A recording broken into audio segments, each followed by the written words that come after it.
Put your hands up, put your hands up. The shrill command echoed through the supermarket aisle's fluorescent lights. Gleamed off the cold metal barrel of the gun aimed at his chest. Jamal Kingsley stood in the cereal and yogurt aisle, slowly raising his arms to shoulder, height shock and anger mixing on his face. I did nothing wrong, he said, calmly fighting the adrenaline pounding in his veins. Officer, there's been a misunderstanding. The young policeman, Badge Frost, was red-faced and tense. He didn't lower his weapon. Misunderstanding. Do you think I'm crazy? You look suspicious. Your actions are suspicious. I've seen your kind. Don't try to fool me. His voice dripped with contempt and prejudice. You're as furtive as a thief. A thief. Jamal Kingsley, a 48-year-old veteran FBI agent with nearly 20 years of service in organized crime and counterterrorism, stood accused at gunpoint by a prejudiced local officer on a Saturday afternoon. The humiliation and abuse of power stunned him into silence. To understand how this happened, we must look back at his life. Jamal grew up in a working-class neighborhood on the outskirts of Willow Creek, North Carolina, a small, racially diverse town still marked by hidden and overt bias. He rose through academic and professional ranks, joining the FBI and returning years later to the office near his hometown. Throughout his career, he'd faced the most dangerous criminals under extreme pressure, always with professionalism, composure, and respect for the law. Nothing defined him more than his belief in justice, evidence, and fair treatment. Being treated like a dangerous criminal because of his skin color struck at everything he stood for, and yet the man forcing him into that aisle was Officer Kellen Frost, patrolling Willow Creek Fresh Mart that afternoon, unaware he was pointing a gun at someone who knew the law better than most. Frost was a young officer, probably under 25, who had joined the Willow Creek Police Department about a year ago. He was aggressive, inexperienced, and full of overconfidence and arrogance. Frost came from another part of the state and brought with him deep-seated racial prejudices. He tended to view black people, especially those outside his familiar background, with inherent suspicion. He liked to show his authority over anyone he thought would not resist, patrolling the supermarket on foot, mostly to be seen and to make time pass faster. He came down aisle 7 where Jamal stood examining shelves to an average shopper. Jamal, a middle-aged, casually dressed black man, looked harmless, but in Frost's prejudiced mind, Jamal's appearance, perhaps his skin color, or the slow way he moved, qualified as suspicious. He thought, what is this man doing here? He doesn't look like he lives in the neighborhood. Is he casing the place to steal without any report of theft or description matching Jamal? Frost acted on his own biases. He strode up, immediately aggressive and accusatory. Hey, you stop! Frost barked. Jamal turned startled and said politely, yes. Officer, what are you doing here? Frost demanded as if mere presence were a crime. He stood close, eyes sweeping Jamal from head to toe. I'm shopping. Jamal replied, puzzled. You look suspicious. Frost sneered. I've been watching you since you came in. Why are you loitering? I was just looking for cereal. Jamal answered, keeping calm. I live in Willow Korea, other Willow Creek. I'm a citizen here. Don't lie to me, Frost growled, refusing to believe him. You don't look like someone from around here. Where are you from? I told you I live in Willow Creek. Jamal said, his voice firmer now as his patience wore thin. This is discrimination. I demand your identification, Frost ordered abruptly, hand drifting to his holstered gun. Why? Jamal asked. He knew his rights. An officer couldn't demand ID without reasonable suspicion. I did nothing wrong. You have no valid reason to check my papers while I shop. Jamal's calm, decisive stance was interpreted as defiance by Frost. His face reined. You're resisting an officer, Frost shouted sharply. I have the right to search anyone I find suspicious, and you look suspicious, like you're about to run or hide something. He stepped closer, closing the gap menacingly. I'm not Resisting, Officer Jamal said softly, fighting to stay calm as adrenaline coursed through him as an FBI agent he'd faced real danger before, but being humiliated and threatened in a supermarket aisle was a new kind of stress part physical, threat part assault. On his dignity, Jamal studied Frost's eyes and saw fear and experienced arrogance. And above all prejudice, put your hands up, Frost rasped, wounded pride making. His voice cracked. He'd drawn his pistol and was pointing it at Jamal's chest. Jamal stood with his palms at shoulder height, every nearby customer staring. The shame was indescribable, but beneath it burned a cold fury. Who did Frost think he was to treat him this way solely because of his skin? Jamal weighed his options. Resisting was pointless. Flashing his FBI credentials might provoke a shot, so he reached instead for an unexpected lever. His friend Bill, I'm telling you, you're making a huge mistake, Jamal said, voice clear and measured. I want to talk to your chief. Frost sneered. The sheriff? You think that scares me? Jamal met his gaze. Yes, Sheriff Raleigh Sinclair is a good friend. He won't be happy about this. At the name, Frost's anger flickered into doubt. He knew Sinclair's fairness. You're lying, he stammered, panic creeping in. I'm not lying, Jamal replied, slowly lowering one hand into view and retrieving his phone. I'm calling him right now. Do you want to talk to him? Frost froze, gun still raised as Jamal dialed. The aisle fell silent except for the soft ring of the phone and authority, far heavier than any badge. I'm at Willow Creek Fresh Mart in aisle 7 next to the cereal. I'm having a problem with one of your officers. Problem? Chief Sinclair's voice turned serious. Officer Kellen. Frost, Jamal said, glancing at Frost, who looked pale. He stopped me, said I look suspicious, insulted me, and now he's pointing a gun at me just because I'm a black man shopping. I told him I wanted to talk to you, but he didn't believe me.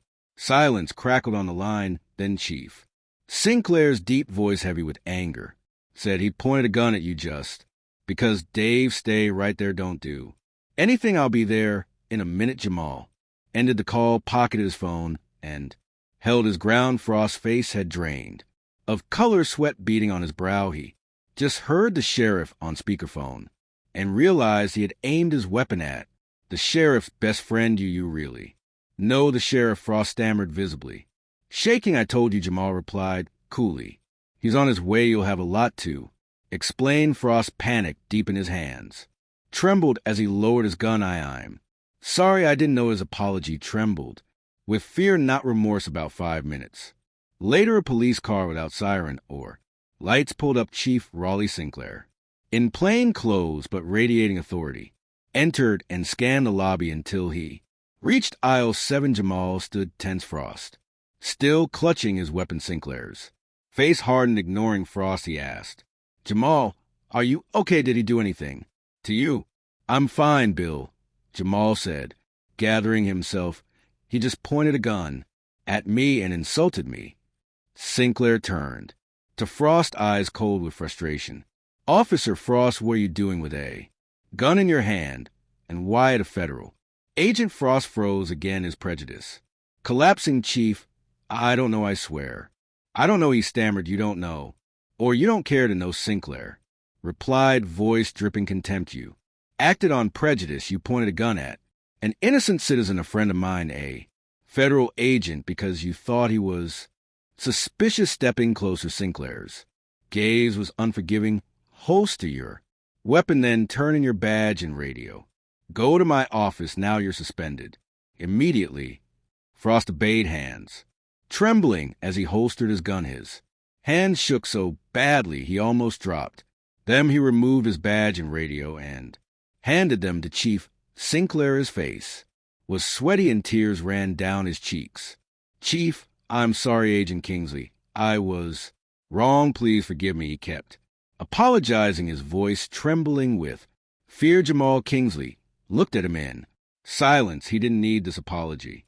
Frost wasn't sorry because he understood his prejudice, but because he feared losing his job. Jamal's expression was cold and disappointed. Chief Sinclair signaled to arriving officers, and led Frost away. Frost shuffled off muttering more apologies. When Frost was gone, Sinclair turned back. He sighed, exhaustion and dismay in his eyes. Dave, I'm so sorry you had to go through this. I never imagined one of my officers would behave this way, especially not toward you. It's okay, Bill Jamal replied, still feeling the sting of insult, but you must review hiring and training. If he treated me like this, someone with resources, imagine what he'd do to others.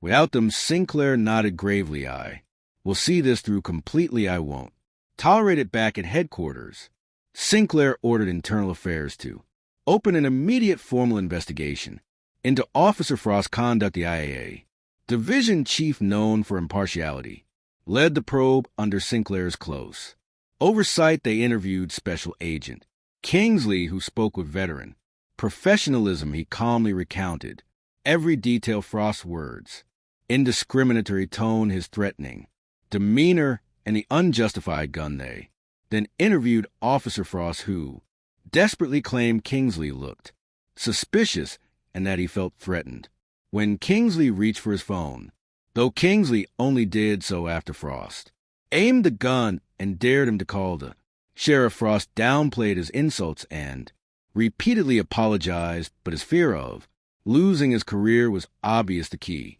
evidence was the fresh March security footage. Multiple camera angles showed Frost approaching Kingsley aggressively, pointing the gun without cause. Kingsley standing calmly, retrieving his phone, calling Chief Sinclair, and Frost panicked as he realized his mistake. The supermarket security footage provided clear, undeniable proof of Officer Frost's misconduct, his hostile attitude, misuse of authority, and unjustified drawing of a firearm on an unarmed shopper. In addition to the video, the IIA detective interviewed several store employees and bystanders whose accounts, while less detailed than the victims, confirmed that Frost was the aggressor from the start because the evidence was overwhelming and the allegations so serious. The Internal Affairs report was completed swiftly. It found that Frost had breached multiple department rules. He used racist language, demanded identification without reasonable suspicion, and brandished a weapon unnecessarily. Testimonies in the footage showed he targeted a black customer purely based on prejudice, then lied during questioning in an effort to excuse his behavior. The report's conclusion was unambiguous. Frost's actions merited the department's most severe penalty, dismissal. Chief Sinclair convened a disciplinary board composed of himself, the IYA chief, and other senior officers. At the hearing, Internal Affairs presented every detail, written summaries, witness statements, and the security video. Special Agent Kingsley chose not to testify in person but submitted a written account describing the humiliation of being treated like a criminal in his hometown and warning of the broader damage when officers abuse their power. He argued passionately that prejudice and force without cause erode public trust and that no officer displaying Frost's attitude deserved a badge. Frost appeared with his attorney, watched the evidence unfold, and offered repeated apologies. His lawyer pleaded for leniency, citing Frost's youth, inexperience, and the stress he claimed to have felt. Stress his own conduct had created, but the board weighed the gravity of firing a weapon at a law-abiding citizen, the clear video record, and the fact that the victim was a federal agent and longtime friend of the chief. They concluded that only decisive action would preserve discipline and restore faith in the department. The board decision, Officer Frost would be terminated, sending a firm message that prejudice and abuse of power have no place in law enforcement. Chief Sinclair, presiding over the disciplinary board, was firm and unwavering. Officer Frost's conduct was entirely unacceptable and had no place in the Willow Creek Police Department.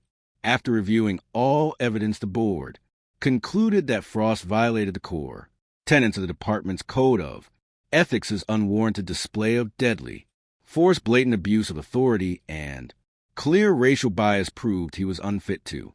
With a badge, the resolution was unanimous. Officer Kellen Frost was terminated effective immediately. In the hearing room, Frost sat ashen and defeated. He had lost his job, his career, prospects, and his standing in the community. His belated apologies rang hollow after the board adjourned. Chief Sinclair took a moment to thank Special Agent Kingsley for his patience and professionalism, assuring him that the department would continue rooting out misconduct. Kingsley expressed gratitude for the swift, transparent process and for having a friend in the chief who demanded accountability. Later that day, the Willow Creek Police Department issued a brief statement following a thorough internal investigation. Officer Kellen Frost has been dismissed for serious misconduct. The department remains committed to the highest standards of integrity and respect. While national headlines focus elsewhere, law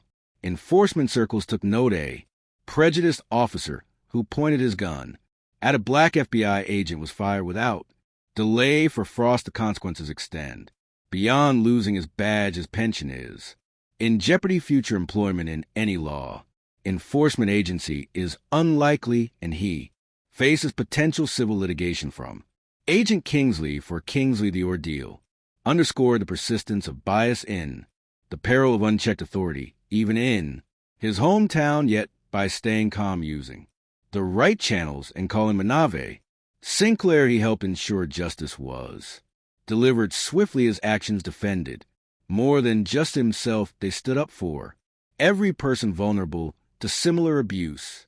The swift outcome highlighted the importance of leadership, transparent power procedures, and unwavering accountability and policing. This incident reminds us that prejudice can lurk anywhere, but it also shows that one individual's resolve, backed by institutional support, can turn a moment of injustice into a powerful victory for fairness and trust. 3 months after Officer Frost's dismissal, the Willow Creek community was still feeling the ripple effects of that tense supermarket encounter. The police department had rolled out bias awareness workshops and launched a community police advisory board, bringing together clergy, business owners, veterans, and young people to share concerns and co-create better patrol guidelines. Fewer residents now crossed the street when they saw an officer. Instead, they offered cautious nods,